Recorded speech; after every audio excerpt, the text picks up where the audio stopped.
Good afternoon, everyone, and thank you for joining us today. My name is Ali Schulman, and I'm the Manager of Marketing and Communications here at the SFIA.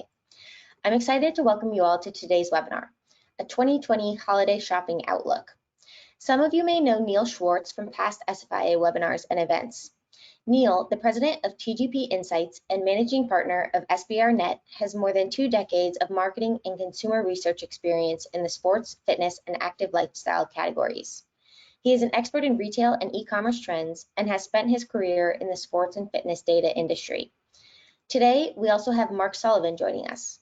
Mark, another colleague in the sports business, known most notably for his roles in sports business media and as founder of the Running Event, the largest B2B conference and trade show in the world, will be moderating today's conversation.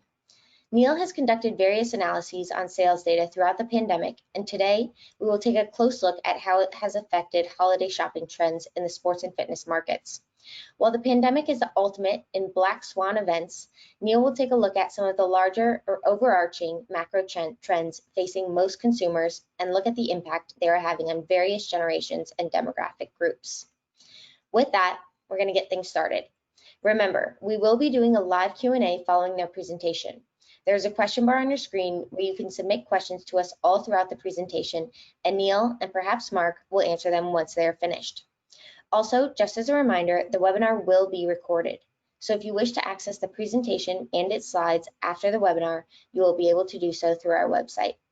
And with that, I would like to get things started and turn it over to Neil Schwartz and Mark Sullivan. Hey, I want to thank Ali and, of course, everyone from the SFIA for allowing us the opportunity to speak to everyone about some of the things that are going on right now out there in the world. Since the start of the pandemic, sporting goods, related consumers, we've all been adapting to what they call the new normal. And unfortunately, the new normal seems to change on an almost daily basis. Consumers have been going up and down with the changing news cycles, and boy, it seems like the news cycles change almost hourly, but also the ways that the COVID-19 crisis continues to dominate our lives. And over the years, the American consumer has been very resilient time and time again. This holiday season is going to present some new challenges for brands, retailers, and even consumers, that we've not encountered before. Ali mentioned a Black Swan event. And for those of you that don't know that reference, Black Swan event is like a 1 in a million shot. And right now, that's kind of what we're in. We're in a period that we've never experienced before. But today we're going to handle things a little bit differently. I've asked my colleague, my friend, my business partner, but also fellow Syracuse grad, Mark Sullivan, to join us on the call. Many of you know Mark, of course, from Formula 4 Media, also one of the founders of the Running Event. Mark and I are also co-hosts of the Run Matters podcast, which is powered by Skechers Performance. If you haven't checked it out, I highly recommend that you do. Mark and I have a lot of fun talking about running. We've had some great guests like Meb Keflezighi, who's won Boston Marathon, New York, and also I believe the silver medal in the Olympics. So, we are, we're really tied in with the industry. So, it's funny, on the episode we've got coming up, we're calling it the inspiration episode. I kind of put myself in the crosshairs because I'm going to challenge myself to get off my butt and get out and start running and walking and trying to get myself back in shape. So as Mark is our resident media and journalism maven, I've decided to do this more as an interview rather than kind of a one-man show. And trust me, you will thank me later that you don't have to listen to my voice for the entire 30 to 40 minutes, whatever it might be. So kind of without further ado, I want to turn it over to my, again, friend, colleague, and partner and fellow Syracuse grad, Mark Sullivan. Yes, not a great week to be a Syracuse supporter. Our football team got crushed by Notre Dame, and our basketball team lost to Tuffy, the Rutgers. But Neil, nonetheless, and certainly happy to be here today. So Neil, let's get right into it. What sort of data are you going to share today? Ali, next slide, please. Actually, you can keep going. Go to next one, and one more. So a lot of the data that we're going to use today is data that we've talked about before and I've used before, and it's from an organization called Prosper Data, Prosper Insight and Analytics, and they are, as I like to refer to them, the retail currency for the NRF. And the NRF, of course, is the National Retail Federation. Their data is used almost exclusively when you read, what people are projecting and predicting for a particular time period. That data originates at Prosper Insights and Analytics. But just to give you a little bit of an idea, it's 18. They've been collecting 18 years of monthly first-party data. They interview around 7,500 people per month. That's about 1.6 million responses, and these are all, by the way, first-party responses. So there's no other data mixed in here. Very factually oriented. The data is balanced to the U.S. population, and also we meet all privacy requirements, whether it's HIPAA, whether it's the CCPA, you name it, we make all the those privacy compliances. But it's very predictive and it's very forward-looking. We use write-in questions. It presents reasons. They use the word psychographics, not one of my favorite words. I like to call that more habits and behaviors. But the data, what makes the data unique is that it's very forward-looking. So we're always trying to look into the future. The data, for instance, that we're going to be looking at today will have been reported on Sunday, which covers the month of December. And we're only at about, I think, December 10th today. So we're really going to be, trying to look through the looking glass a little bit into the completed holiday season or the fourth quarter, or however you want to look at it. Allie, you want to go to the next slide? Mark?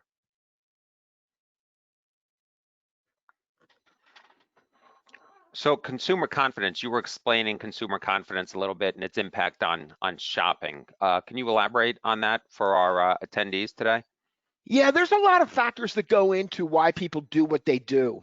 But number one that I find is this overarching term of consumer confidence. Now, you'll see what I've done is I've highlighted Q4, or pretty much since the end of October through the end of December, in orange, fitting again, tie in with the Syracuse orange, but be that as it may. So again, consumer confidence is really the overarching consumer feeling or consumer, I don't want to use the word sentiment, but how are consumers feeling in terms of things that are going on, both within them and around them. And as you can see, consumer confidence, of course, took a giant dive at the beginning of the pandemic. We've been seeing it come back a little bit, back off a little bit, come back a little bit, back off a little bit. Last webinar that we did, I talked about how I felt the recovery was going to be a W. Well, it's looking like a W.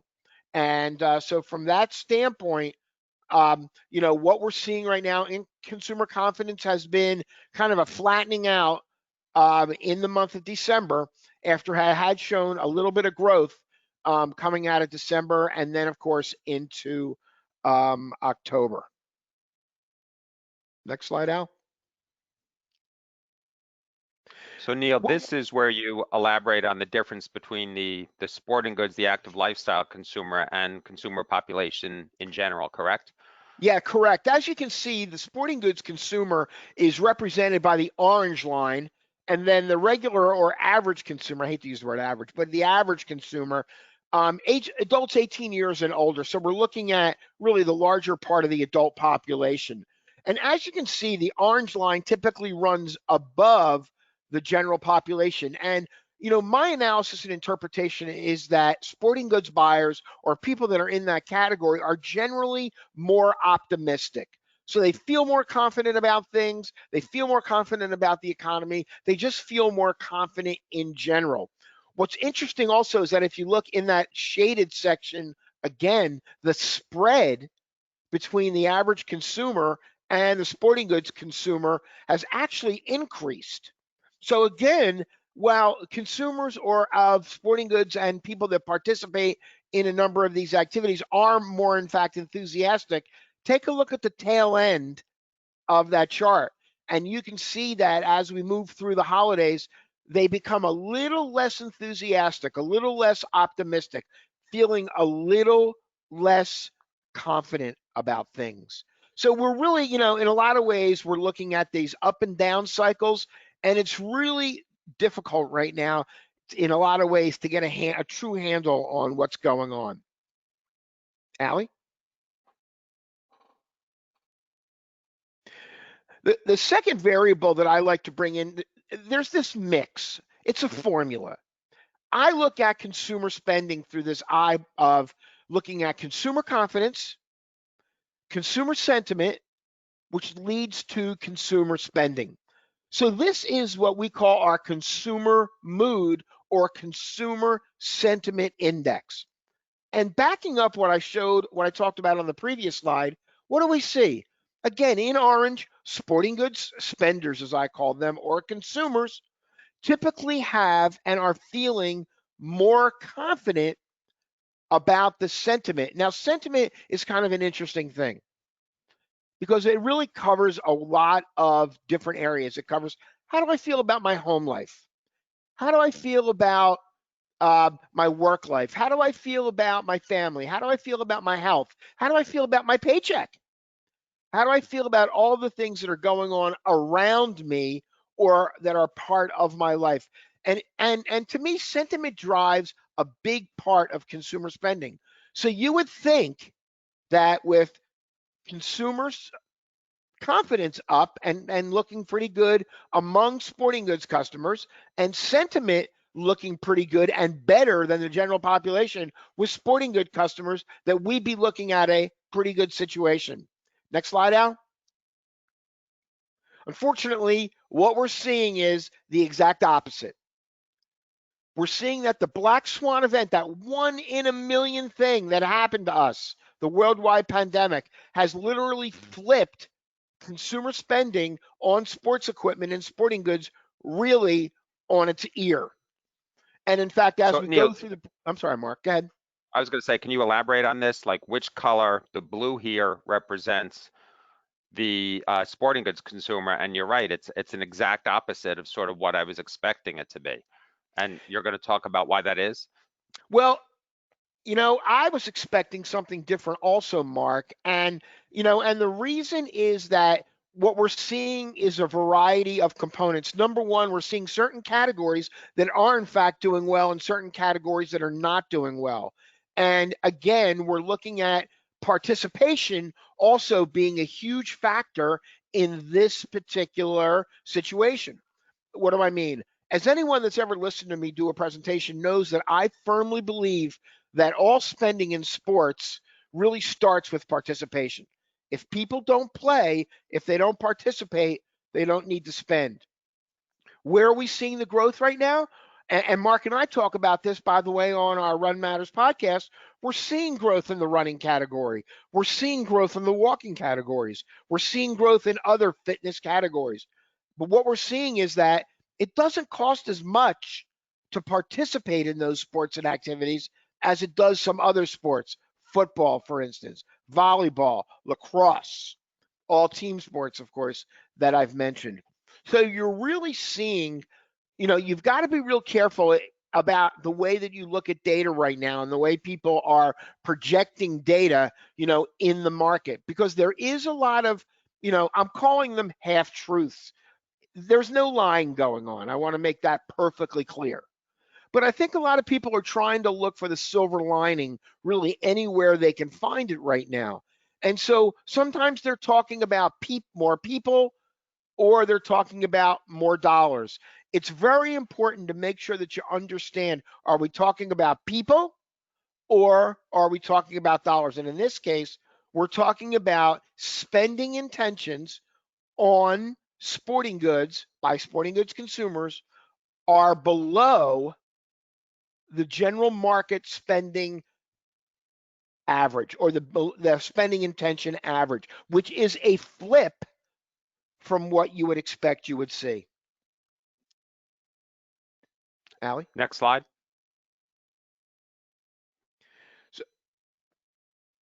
So, we wanted to take it apart a little bit. And Mark, you and I, of course, had this discussion earlier on, about the American consumer and their resilience. So, yeah, go ahead. No. So, we talked a little bit about, the consumer, how they look.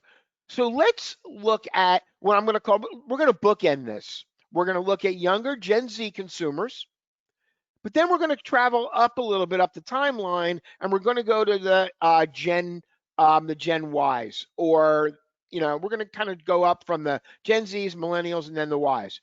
So as we look at the Gen Zs, from when it comes to sporting goods, where do we see? Yes, we are seeing them below spending intentions for the general market, but look at the very end of the blue line. We're seeing Gen Zs or younger customers starting on an upward trend.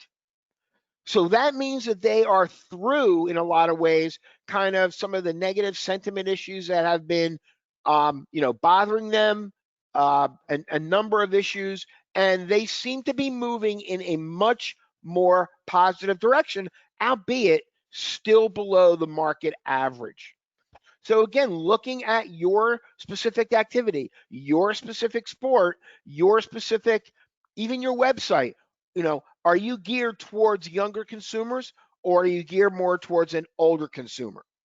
And that's a really big, important thing. By the way, I added in linear trend lines just to make it a little bit easier to kind of understand how the growth is going. And as you'll notice, the blue line is up above the linear average or the rolling average. And so Neil, you're talking about the Gen Z consumer here and how their spending is outpacing sort of the sporting goods consumer. Where are you seeing that reflected specifically? What products, what categories, and at what retailers? Well, I think we're seeing a couple of different things, and Mark, we're going to get into a few things later on, but I think what we're finding is some of the traditional shopping outlets, especially during the holidays, that people have used, the Gen Zs just aren't shopping there. We know the Gen Zs are going heavy online, and we can see that, but we also know that the Gen Zs are adopting a little bit of the shop small movement. They're disdaining the treasure hunt, as I like to call it. And so that has presented some challenges for retailers like TJ Maxx, Marshalls, and Ross. But let's roll to the next slide for a minute. Allie? Allie, there we go. There she is. So millennials, there's been so much talk about millennials over the years, but millennials are staying pretty much on trend. In fact, if you look at how they shape up against their linear average, or they're right on the line. And millennials have had a kind of a tough time, over the last few years. Coming out of the recession in 2008, there was, job situations. They've had a tough time with jobs. They've had a tough times in a lot of different areas. Mark, we've talked about millennials, a number of times, kind of got the tough end.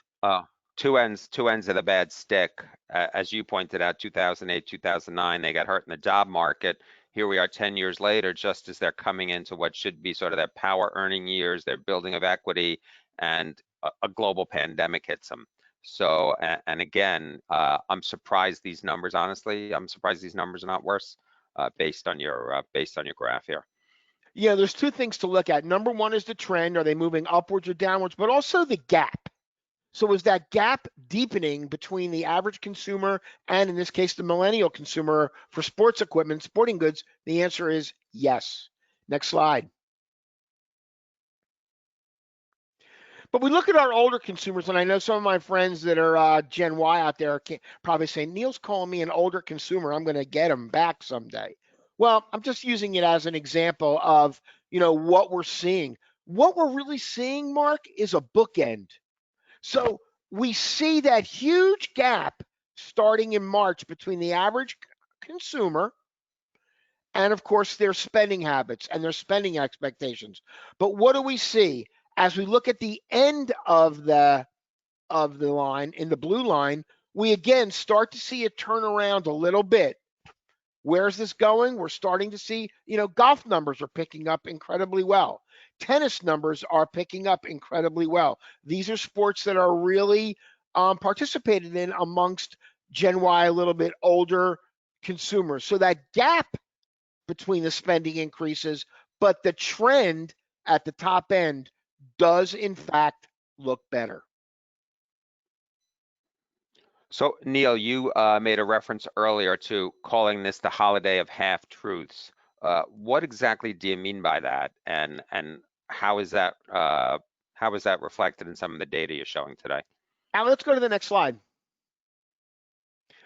So it really is about how people are representing what's going on in the holidays. And look, at the end of the day, we're probably only going to show a small year-over-year increase in holiday shopping.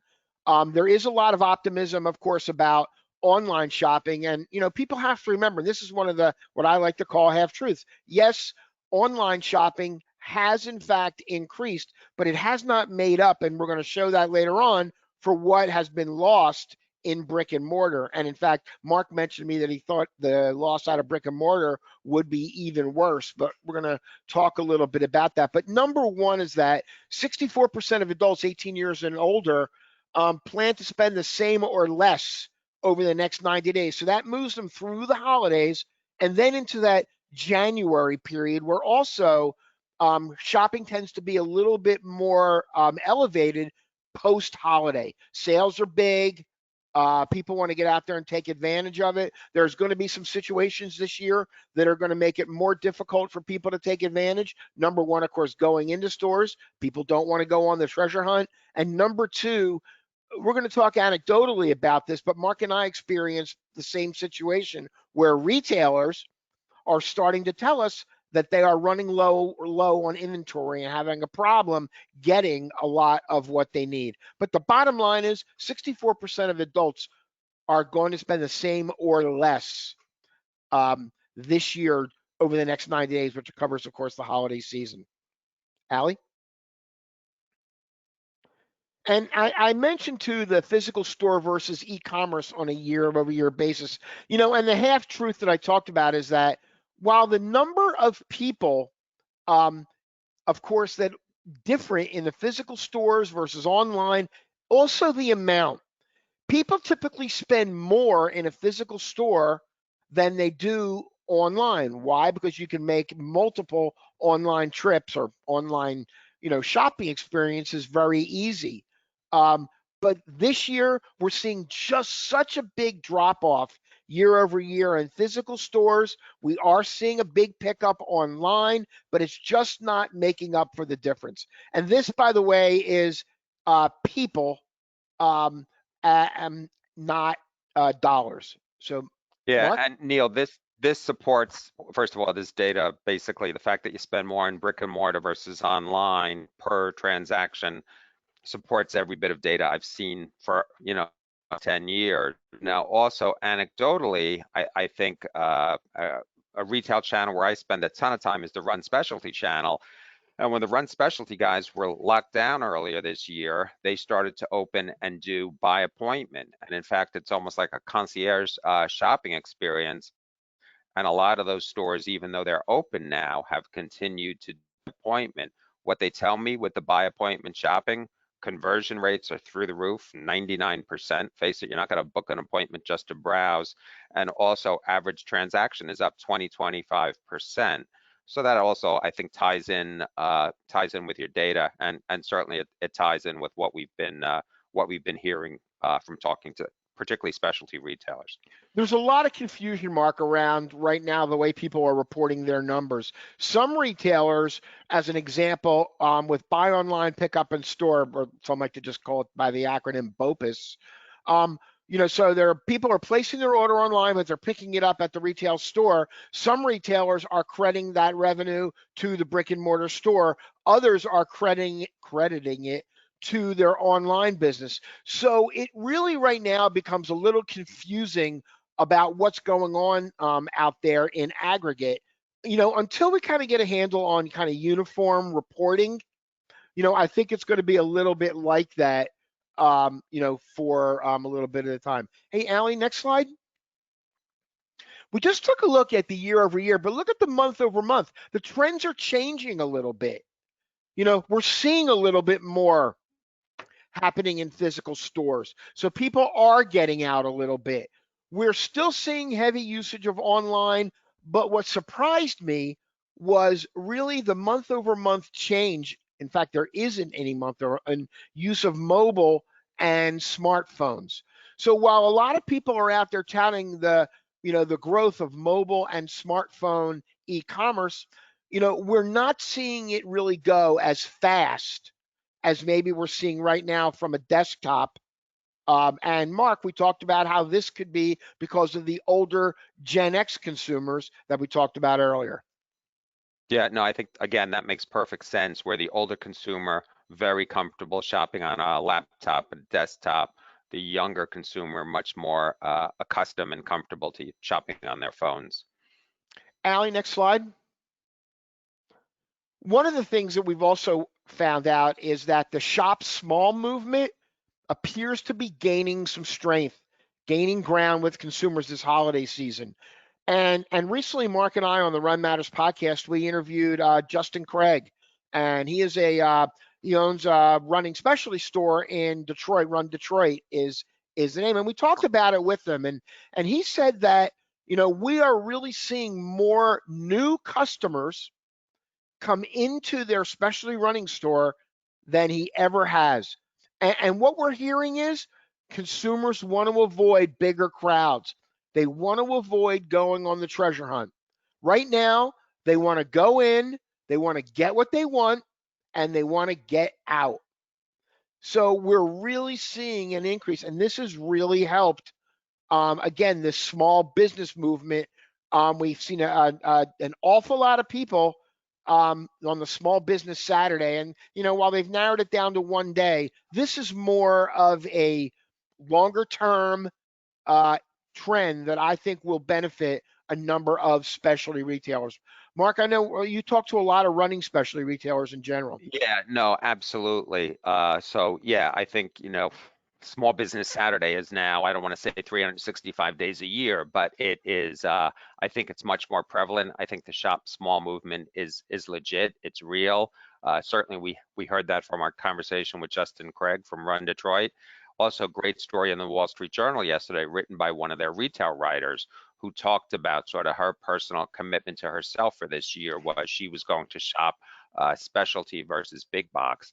And she wrote in a sort of very business oriented way, but also a personal heartwarming way about what that experience was like, how the gift she ended up with, the experience of shopping for them. She said she sort of went home and did the math and figured she spent about 20% more than she would normally, but what a great experience it was, and the quality of the interaction. Neil, you talked about sentiment. I think one thing that comes across in any sentiment data I've seen is, I think particularly in the pandemic, people are still sort of longing for that human touch, and it's harder than ever. But I think the shop small place is one place they can still get it. Yeah, I think this really bodes well for a number of the specialty stores in a variety of categories, whether it's in outdoor and camping, tennis, golf, really any of those activities that are really suit themselves towards specialty sales. Allie?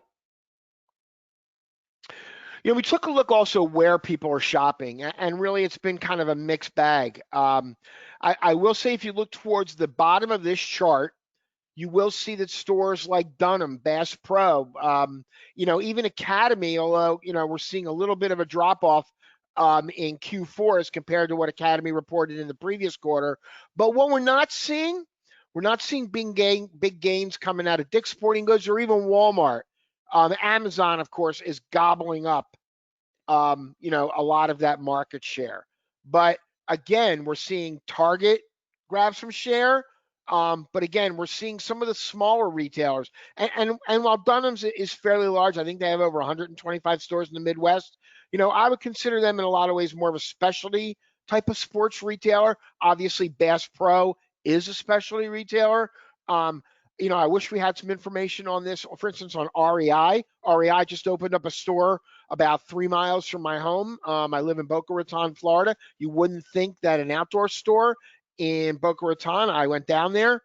They're really excited and looking forward to the time when more people will be coming out. But again, we're seeing a little bit of a movement away from these bigger stores, of course online, but also into smaller stores where people can get in, get out. So Next, Neil, Mark. do you have the data? Is the next slide about where people stand as far as their holiday shopping? You bet. Okay. And in fact, it's probably not going to be a surprise to anyone that where do people say they're going to spend? Well, first of all, people say they're going to spend less overall. And what we're seeing is that people are using online to do more comparison shopping. But in a market that's only growing about 3%, which by the way could just as easily be flat, the sales have to come from somewhere. If some of these categories are growing, fitness, tennis, golf, outdoor, a lot of that's going to have to come from somewhere. And where is it coming from? The number one place it's coming from is travel and hospitality related categories. That category will continue to struggle over the next few months, as people, again, back away from that particular category. So, again, it's more people traveling, less or not at all, grabbing that money and using it in other ways.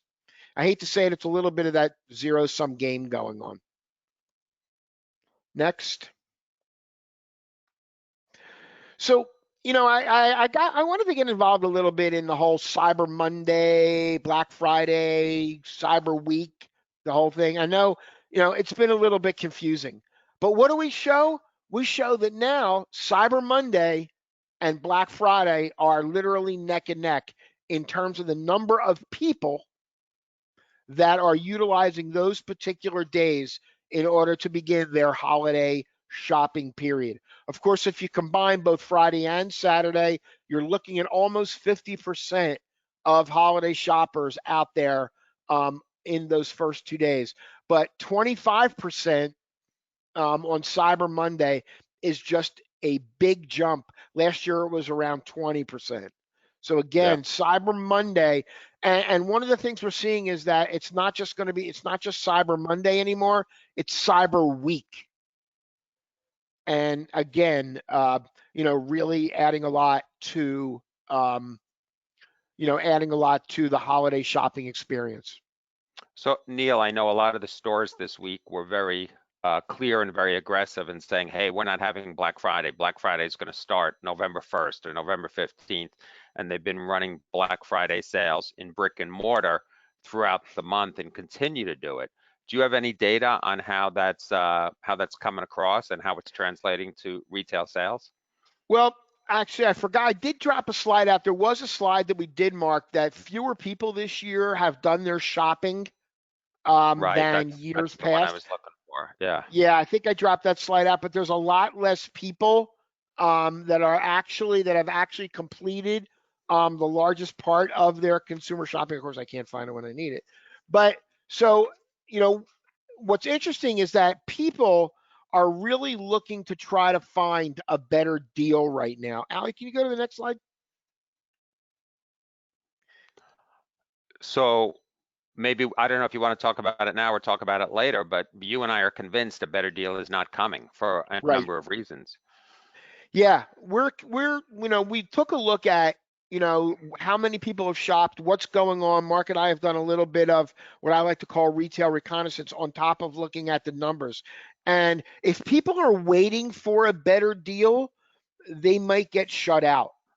The reports are that the shipping companies, people like FedEx, UPS, and the United States Postal Service are getting backed up and may not be able to make their deliveries, in time. I was down at a golf retailer down the street from me. I won't necessarily say who it is, but it is a large national chain. And I talked to the manager. I buy a lot of stuff there.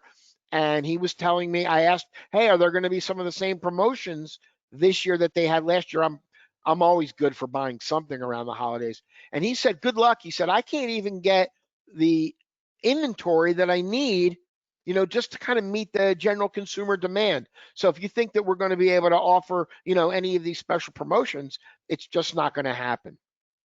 Yeah, this has been a crazy year for supply chain. I spend a lot of time with the major footwear companies, and I don't know if some of them are on the call, but what they will all tell you is, getting goods from Asia stateside, that's been a struggle, and they've had to work hard. And as business has picked up, they've had to fly product in.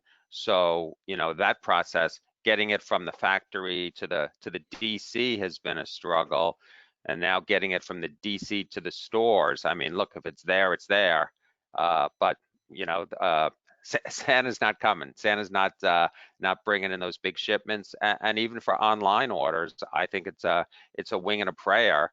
Even a lot of the promotional emails I've received have basically said, if you want it under the tree on the 24th, today's the last day to order. You got to guarantee get that order in today, which I think leads in nicely to your next slide here. Yeah, the current slide that's on the screen right now talks a little bit about what are people being affected by in terms of advertising? Where are they getting their promotional deals from? Where are they, what are they using? And, far and away, email has become the dominant player, especially during the holiday season. We're all getting a number of emails from retailers, from brands, and so those emails appear to be the best return on investment for from an advertising standpoint. Older media, direct media, even like TV in some cases and radio, really not producing any sort of results. We're seeing more directed, more focused. You will see still, though, a lot of advertising circulars in the Sunday paper are still, in fact, paying off for a lot of advertisers. Allie, next slide. I think something's weird here. Allie, you want to go to the next slide? So among holiday shoppers, the big push, and we talked a little bit about this, still remains in with clothing, footwear, and apparel. Again, consumer electronics being the number 2 category, home decor and home furnishings. So that squeezes out a number of other categories. In this case, it squeezes out sporting goods and leisure items, and it still squeezes out a little bit of home improvement items. So again, this year, budgets are smaller, budgets are tighter, and it does again squeeze out a number of consumers or a number of categories. Allie, So, next. Neil, before we get off this slide, so in some ways, and you and I talked about it earlier, in some ways this contradicts a lot of what you were saying, where basically the first couple slides are, hey, the sporting goods consumer is feeling better about life, more confidence, more higher sentiment. But yet here, where the rubber hits the road and it comes down to, are they going to walk into the store or go online and buy something? This data seems to contradict what you showed earlier. Well, in some ways it does, Mark, but in some ways it doesn't. And the reason is that, we're seeing, when you talk about sporting goods and leisure items, a lot of people associate mostly hard goods to that particular label. So when we talk about clothing, accessories, and footwear, we're seeing, a number of the running categories doing very well and a number of the running brands. So again, that would be in the clothing and accessories category. Soft lines, of course, include footwear. So, in order to be able to participate in fitness activities, in order to be able to participate in running and walking, really all it takes is clothing and shoes, sneakers. Right. And you said you thought this, I don't want to say weakness, but this relatively small number in the sporting goods sector, you thought was also influenced by team sports, and the fact that team sports have really, golf, running, individual sports not hampered by the pandemic, team sports in a big way, and team sports continuing to be hampered in a big way. I think what consumers are figuring out is that there are a number of sports and activities that they can participate in that allow them to be socially distant so that they don't have to be necessarily crowded with other people, but also can give them the opportunity to still have, do their favorite sport, be out there playing, do what they have to do. They just have to operate in a different kind of mode of operation. I know I'm a golfer. Here where I live, we all have to drive in separate golf carts. We all have to wear masks when we're in like the golf staging area before we go out. So, I mean, I think what people are is adapting. The American consumer is adapting as best they can. They're picking the sports and activities that allow them to adapt, and then they're making their changes, Mark. Next, Allie. You know, as Mark and I talked about, everyone believes that there was a better deal that's kind of coming, but, you know, it's not going to be there this year. So if you haven't done your shopping, if you haven't made your plan, if you're one of those folks that likes to go out and do your shopping last minute, good luck. Really good luck, because inventories are going to get tight. Shipping is going to be impossible. You know, before the holidays, most people felt that 52% of people felt that promotions were about the same. About 40% thought they were going to be a little bit better. You know, it was hard to know what both retailers and brands were going to do, you know, coming into the holiday. But for the most part, we're not seeing, you know, as much of an active promotional, let's say promotional activity because of inventory. Why give money away if you don't have to? Next. So, you know, as I said, this has been a year like no other. The ultimate Black Swan event. Hopefully by this time next year, we will be we should be in a much better position, as it looks that vaccines will be available.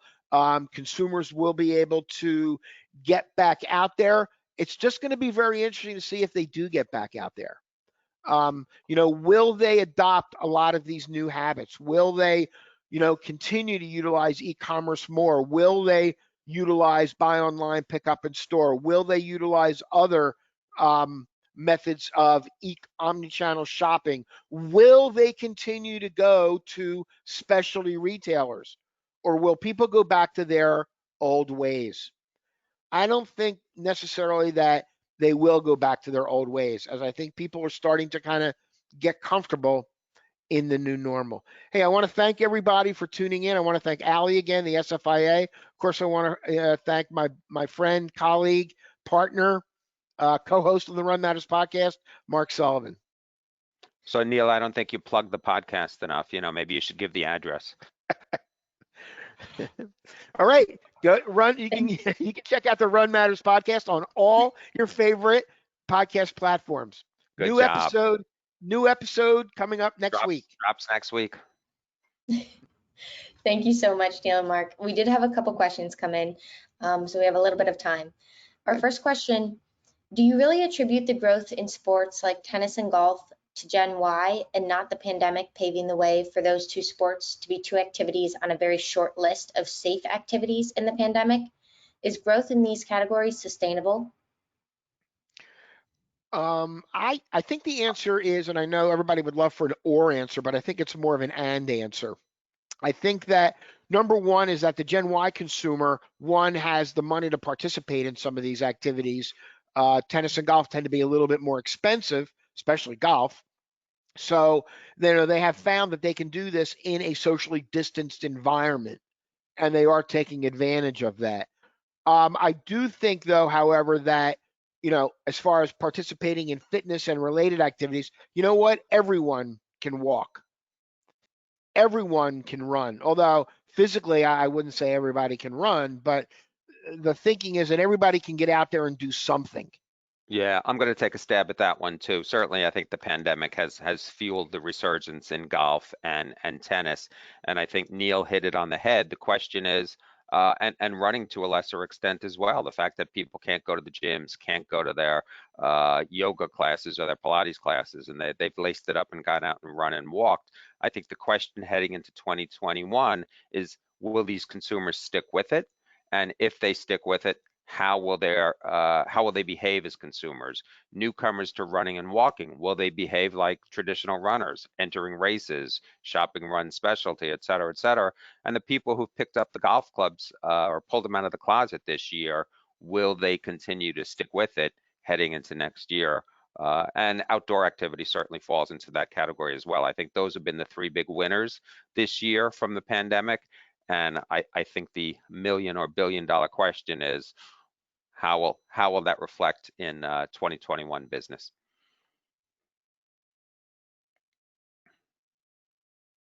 Thank you so much. Our next question, under clothing or clothing accessories, what were the item drivers in this category? Well, the big item driver is, and I hate to use the word, it's really very athleisure driven. The athleisure trend continues. People still, not going back into their offices, working from home, but they are also looking for comfort, and they're looking for, clothes that they can wear pretty much all day long. So, the sweatpants, sweatshirts, long sleeve shirts. I will say one of the categories that I noticed that's also doing really well is the outerwear category, and I attribute that to people getting out and walking and getting out in colder environments just to ensure that they can get out there and get some vitamin D, get some outside time. But for the most part, this has continued the fuel for athleisure. I will also add one caveat to that, and again, it's going to sound like a plug for the Run Matters podcast, but when we've talked to the retailers, whether it was we talked to the folks, Colin Petty at Marathon Sports, or Justin Craig, or who I Chris forgot who Farley. we spoke, who? Yeah, Or Chris Chris Farley. from They Facebook. all said the same thing, and that is that they are seeing a resurgence of people coming in and buying more technical gear, more more high-end gear to run in, to walk in, to participate in. So, I think when you look at, what's going on with Lululemon, I think when you look at what's going on at Specialty Run, I think when you look at what's going on at Specialty Golf, I think a lot of, this makes a lot of sense right now. Thank you. Our next question.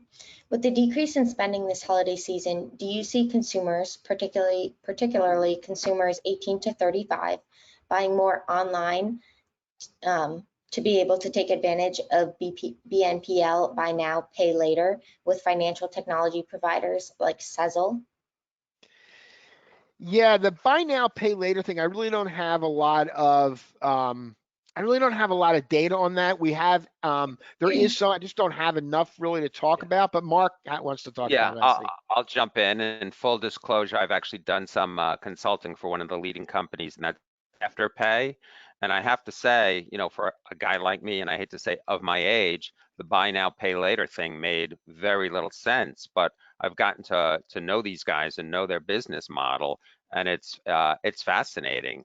And Neil, you probably have data on this, like something like a super high percentage of Gen X and millennials don't even have credit cards. So for them to be able to go online and buy something and break it up into 4 or 6 payments that coincide with their payroll schedule really allows them to buy things they wouldn't. And the data that these people share, whether it's Afterpay or some of their competitors, it's a very crowded, very dynamic space. The numbers are astounding. Average transaction up, units per transaction up. So I think that's something that is here to stay and certainly will be a big driver. And the next step for these companies, give everyone a little bit of a preview, is Afterpay, and I know for a fact they're doing it. I can't speak to their competitors. They're going to roll out next year an in-store model. So you're actually going to be able to walk in and do buy now, pay later in stores, which I think will take a lot of the benefits of this service and drive them into brick and mortar retail. I knew I asked Mark to be on this for a reason. That's my contribution. I just earned my paycheck this week. All right, next question. The fact that you spend more in-store than online, how do you expect that to change in the future as we see retail go through such major transitions? I think retailers, if any one signal I think it's sending is that retailers have to know their customers. And when I say have to know their customers, I mean really know their customers. That when, Neil Schwartz walks into their store, or someone that looks like Neil Schwartz walks into a store, where do I want to send them in terms of, brands, category? I think it's going to be really incumbent upon retailers to really, really understand, their customers, and to know those customers, and to utilize all of the data that would be available to customers, whether it's transaction credit card data, whether it's geolocation data, whether it's consumer survey data, or whatever demographic data they're capturing in their loyalty programs or other, data that's out there. But it really, it's incumbent more so than ever, because again, the treasure hunt, or this, this idea of going out on shopping and hanging out in a store for an hour, and even looking at what's going on at the malls, it's just not going to happen for a while. And it may Yeah. never happen again. People may find out they No, don't have to do this. no, absolutely. And whoever asked that question, that's a great question, because what the data has shown for as long as this data has existed is you're going to spend more in store than you are online. But now the in-store experience isn't sort of as squishy and lovable and embracing as it was. And Neil's 100% right, where the beauty of shopping online is a place like Zappos or wherever, they have more data on me than I can imagine. They know what I want to buy before I know what I want to buy. And I think translating that to in-store is tough. You're right, Neil, you're right. You're 100% right. They got to be able to do that, but they also have to figure out a way to do it with all the sort of tender loving care that people love about the in-store experience. Unfortunately, there's something that got interrupted. One of the real big trends in retail was this I hope I say it right, experiential type of shopping, where people didn't just go in and shop, but they really had an entire kind of a holistic experience, whether it was trying a product, whether it was participating a little bit in that, but they were having a much more of an interactive, holistic experience. Since the pandemic, that's all gone away. So now we've become more of a get in, get what we want, and get out. And, that changes kind of the MO a great deal. All right, Ali put up the last slide, so I guess you're sort of playing, that's our exit music, right? You're playing us off the stage with that? The big Not hook. yet. We've got one more question. So this one came up while you were talking about the new REI in Boca Raton, which personally I think Florida's about to get a lot more crowded with younger people. So how do you think a potential mass migration away from cities as work from home becomes more permanent may affect these trends? Wow, that is an interesting question. Wow. I that's going to be very interesting, because as this mass migration does occur, people are still going to want to shop, and they're still going to want to buy, and there's a lot of products in our industry that people want to touch and feel and see. I mean, you know what? That one's a stumper. Mark, what do you have any Yeah. thoughts on that? Well, look, again, I think it's a great question, and I think the answer lives in the question. Certainly, urban real estate and urban retail real estate is going to be on the decline. Interesting if what the person who asked the question, if it proves to be true, whether it's in Boca Raton or Shaker Heights, Ohio, or as the migration happens more to the suburbs and to warm weather areas, will the retail growth follow that, and how will that play out in malls and things like that? But certainly retail has always sort of led the way with population shifts, so I think it'll play out. I just I wish I knew the answer. If I did, I'd hang up. I'd get off this call and call my stockbroker right away. It's interesting, because you've seen a lot of retailers have moved out. There's a lot of strip center vacancy. I mean, we've been over retail. There's a lot of vacancies. It almost seems like now, there might be a reason for a lot of retailers to go back into a number of these locations, but maybe go back in a little bit of a different way. Yeah, and again, certainly what we're seeing with the run specialty guys, it's amazing how the run specialty guys they are doubling down on brick and mortar during the pandemic. We talked to Chris Farley from Pacers. He's opening a store in Georgetown. There's another guy in Michigan who's got a great store. He's opening more brick and mortar. So, I think selectively, first of all, it's a buyer's market for retail real estate. And I think selectively, if people can be smart about it, they will reap the benefits in 2021. I certainly want to end by saying, look, I'm optimistic about 2021. I think we have a rough 60 days ahead of us, maybe a rough 90 days. But I think by the time we get into March, the vaccine gets into distribution, people are outside, they're running, they're playing golf again, all that stuff. look, I think it's going to be, I'm optimistic about 2021. You know, before we also go, I do want to wish everyone a happy, a healthy, and a safe holiday season and New Year. You know, I think that 2020 has been a year like no other. I don't think any of us could have ever predicted this was going to be like it is. You know, I'm looking at, you know, my millennial. Allie, are you a millennial or a Gen Z? I'm a millennial. I'm looking at millennial, and Mark and I, of course, are the late baby boomers, but we never could have imagined, you know, what we're experiencing right now. And so hopefully, you know, next year we return, you know, we get to see if how many of the things that, you know, have been shaped by the pandemic stay that way, or how many things return to normal. All right, well, I want to say a big All right. thank you to Neil Schwartz and Mark Sullivan, and thank you all for joining us today. If anyone wants to get in contact with our presenters, their contact info is listed on the final slide of this presentation. When you exit the webinar, you will receive an automated survey, and we would appreciate it if you would take 2 minutes to complete it. In addition, as mentioned earlier, we will be sending all attendees an email within the next 24 hours, which will include a link to the webinar recording and its slides. We look forward to having you join us for future SFIA webinars. Thank you all so much and have a wonderful day. Thanks, everyone. Happy holiday. Thank you. Bye-bye.